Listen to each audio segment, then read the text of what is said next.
My father was more my inspiration. He was a World War II Navy veteran, and served on destroyers in the Navy. So that was more what got me going. In addition, I didn't exactly know what I wanted to do coming out of high school. And I knew that these services provided a lot of different training in different areas, and it was a good opportunity to explore those. One particular noon while I was working at an insurance company, I walked over to the induction center and joined the Air Force. It kind of came as a shock to my parents, but I realized I had to get it out of the way. And so that was the start of my career. So after a couple of years in boy cadets from school, I knew that the military was for me. It would give me life experiences. It would give me a trade, which would help me out through later life. And it would give me opportunities to travel, meet people. I came directly into the service from high school. So I was in high school and came from an Air Force family. My father had been in the Air Force. My older brother went to the Air Force Academy. So it was pretty much destined that I would join the Air Force or the service. I had a job, got a job training to be a die maker, a tool maker. All right. And then from there, I went into the Army and did what the Army told me to do. I was in high school and I wasn't the best student in the world. Kind of, I don't know, a joker. And I decided to join the Army like my brothers had done before me, and my dad also. I quit school and I joined the Army. I got my high school diploma once in the Army, so. More opportunities were to be found by, I think, joining the military. That was the most advantageous for me. And it was a time when during the Reagan buildup, so it was very easy to go into the Navy. So that's what I decided to do. You know, basic is kind of what they say. You go in there, you do a lot of PT, they kick your butt. And what they want to do is they kind of want to break your status quo down a little bit and then be able to build you up with listening, paying attention to details, working hard, and just kind of being a better person. Your day was programmed out for you. I mean, you got up in the morning, you went to roll call, you did your calisthenics, you had breakfast. Your whole day was laid out for you. You didn't have the freedom that you had to do what you wanted to do before you went into the service. So it was a big change. You had to take orders and wait for the next call, you know. Or on the farm, you just got up and do the chores that you had at hand. It was just kind of a enlightening experience. And of course, now you're in the military, so you're up early, you're up late. They keep you relatively occupied during the day. You did not have a lot of opportunity to be having deep, meaningful thoughts. You pretty got up, went about the training that day, and hit your bed as quickly as you could at night and start the next day. The things that they had you do you always were ready for an inspection,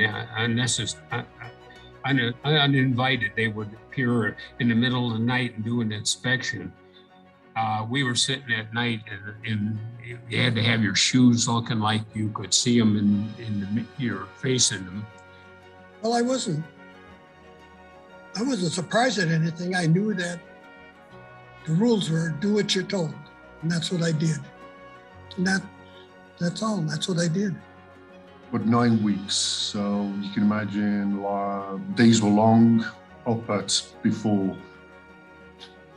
daybreak, long into the night, preparing your kit ready for the next day. But there would be some fitness training, some classroom training, some field work with weapons, some range work.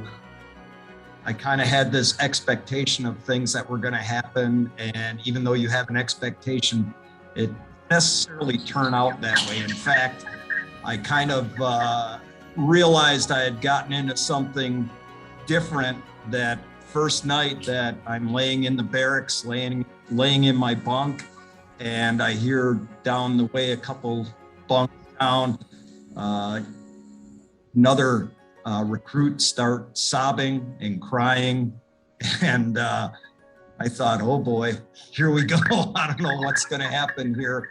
So I was sent to Pensacola, Florida, aviation officer candidate school for the Navy, where they train the pilots and navigators for naval aviation, but also the Navy Naval Aviation Intelligence. So we were to be acclimated to the world of aviation in the Navy. And I went there for 3 months. And after that, I was sent to Air Force Intelligence Training Command in Denver, Colorado, to learn how to be a naval intelligence. When I did go into boot camp, they put me into the band unit. So I did have it probably a little bit easier than some of the other ones. I was probably like a third seat trumpet, so they didn't need us all. So myself and one other guy many times stayed back in the barracks, and we had to clean the barracks. And once we were done, we could do whatever we wanted. So I started my training of dogs and back and forth to Lackland Air Force Base, which still is, the main dog training center for the Air Force. The other branches of the service, they either got rid of their canine corps or they were downsized. And so when this thing in Vietnam broke, they decided that a lot of the military police for the Army, the Marines, the Navy, they all had their policemen over in Vietnam, but they didn't have dogs. And they said, well, if you can supply us with the dogs. So we were asked, or I was asked, if I would train dogs solely to be taken over to Vietnam. And that's how I became a dog trainer and supplied dogs to Vietnam. That I caught this 150 pound missile, and I was on my tiptoes because you were not much room under the bomb bay door, and it snapped my Achilles tendon, went all the way up into almost into my backside, and the thing that was bothering me was not only that it hurt, but my foot was detached from my leg. Oh, wow. I couldn't move. So they got me to the nearest hospital, military, and that was Great Lakes Naval Base in Illinois. And I spent 5.5 hours in surgery and then 5 months in the hospital there. And then they debated to give me, what am I trying to say, medical discharge, or put me on a base. And they decided to put me back at Truex and change my, what we call AFSC number, which means your work number. Well, cultural differences, I think, the big part of it is Americans are big. They're big people. They were small stature. Average height, I'd say maybe 5'6", 5'7", 140 pounds, which most 8th graders here are larger than that. It was really quite different. The countryside is really quite backward. It was warm in the summer when we got there, and we got off of the ship, and they loaded us onto a small train. And as we looked out across the countryside, there was people milling around. One instance, I saw a mother was bathing her child out in the yard in the bathtub. And They had no privacy. It didn't seem right. We got to know the people. I mean, I used to take my laundry out to the little village, and they'd do my laundry. I'd walk out there, probably 3-4 kids on each arm hanging because they liked us. And it was more helping the people. We were always worried that we were going to be called to go someplace, but it never turned out that way. But we were lucky that we had our jobs to do, and we always knew that if something happened, we would be called in to go to a battlefield of some kind. You know, so Our job was to basically protect the airfields and the airplanes from being destroyed by enemy aircraft. The Japanese planes usually came over in the evening, and so they came out with a tracer bullet that you could follow the bullet up to your target. You could see it going all the way up, which was really unique because you could tell whether you were on target or not. So that's how we got to shoot at the planes that came over. We went up to the Highway of Death, which was the main highway leading out of Kuwait back to Iraq. And it was just littered with Iraqi armored vehicles and tanks that had been more or less obliterated by U.S. aircraft. And you know, you're talking for several miles, just nothing but destroyed vehicles and bomb craters. It was pretty eye-opening. Something you would never expect to see in life. When I got there and we went out into the field, I was out there for about a week, and my duties were to go on patrol and search out the enemy, go through the jungles. I was out there about a week, and they sent me back to the main base. And I thought, well, this is nice. You're out here for a week and you go back for a while. And well, they sent me back because they sent me to tunnel rat school. And I didn't know that. And so I got 2 days of training on how to get through a tunnel, and then right back to my unit, back in the field again. And every time we came upon a tunnel, they would holler for me or one of the other guys that knew how to do it, and we went in. Some of the tunnels were so small, you had nothing to do but crawl on hands and knees. And I shot a flashlight, and I had a pistol in my hand. And some of them were small enough that you couldn't turn around. So they would tie a rope on your ankle, and you'd go in it. And if you would have came up on something, or you needed to get back out, you just kind of moved your leg, and they pulled you out. All the ones that I went in, they were empty when I went in. We didn't know that, of course. And then when I left them, I either got to a place where I could turn around and came back out, or they pulled me out. Then we had demolition people with us. They would blow it up. They would just throw a charge into the tunnel, so the enemy would have to dig it again. I came down, and my crew was all sitting where they have breakfast and they're watching TV, and just like everybody else, they saw the attacks on the Trade Center in New York, and we were watching it real time as everything was happening and the Pentagon attacks. And right then, my aircraft commander, his cell phone went off, and it was the command post at Pease Air Force Base calling, and because we were the only jet with a full fuel load, asked if we would mind taking off because they wanted to get up fighters, and they needed, again, the tankers so that they could fuel the fighters over New York, over Washington, D.C. in case there were any follow-on attacks right away. So basically, my aircraft commander said, yeah, sure. And we quick threw on our flight suits, ran out. We had an Air Force vehicle, but basically we took off within about an hour or so after the initial attacks, and we were the first tanker aircraft along with fighter up over New York City. And we basically flew a pattern between New York City and Washington, D.C.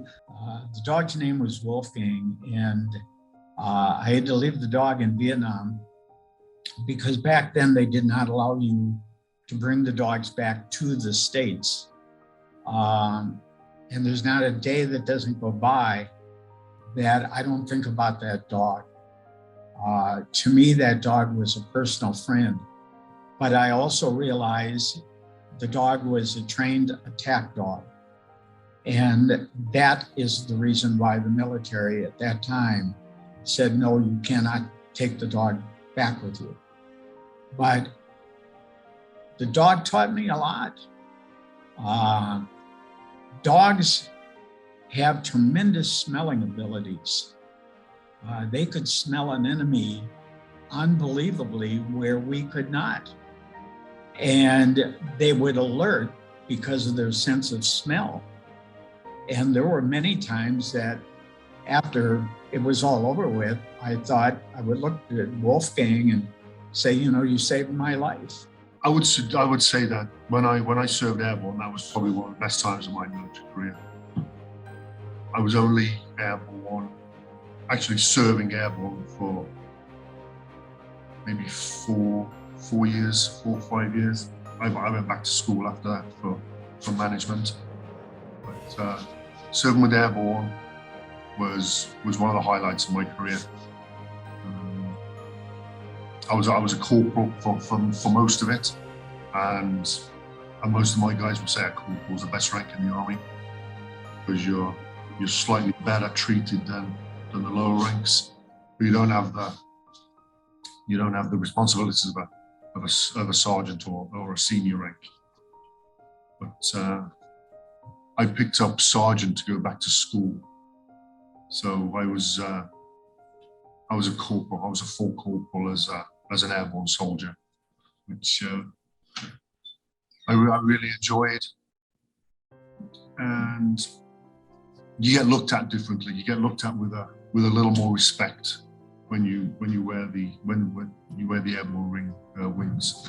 If you walk into a room, or you walk into the mess hall and people see the airborne wings, they kind of treat you a little differently because they know what you've been through to get to where you are.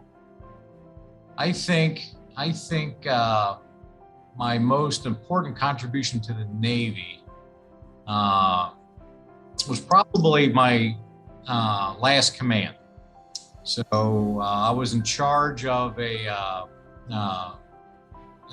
was assigned as a Navy captain to my command in Germany, and the work was highly coveted by the Army. They preferred that job, and they really would.